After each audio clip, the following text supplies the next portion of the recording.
at that time. The marriage was typical arranged marriage. He left for London and received the degree of barrister from Inner Temple, London. He studied jurisprudence and law. He tried hard to adopt the British culture but in vain. He returned to India as a barrister and started practicing law. But his practice could not be proved successful as he could not cross question the witnesses and even could not muster courage to speak before the court. Yet many times judges helped him to speak, but that too proved unsuccessful.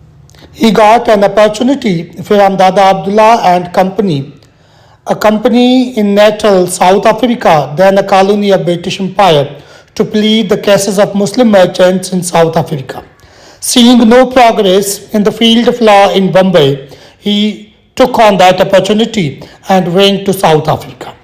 In South Africa, he very minutely observed the conditions of native South Africans and Indians under the British rule, and these conditions shaped him into a perfect political leader. He stayed in South Africa for 21 years. After spending many years in South Africa, he returned to India in 1915 and was confident enough to address the public, which initially he was not. It was Gopal Krishan Gokhale who brought him to India. Then he attained the international repute and recognition as a theorist, political organizer, and Indian nationalist. Gokhale was a liberal leader and was then very popular among the public. He accepted the leadership of Congress in 1920 to 1930. He was thoroughly inspired by the works of American writers Henry David Thoreau and was inspired from his ideology of passive resistance. He too studied the works of John Ruskin and was too inspired from his philosophy. But it was the non-violence ideology of Henry David Thoreau that made profound impacts on him. He became the symbol of non-violent struggle and practiced satyagraha as the political philosophy.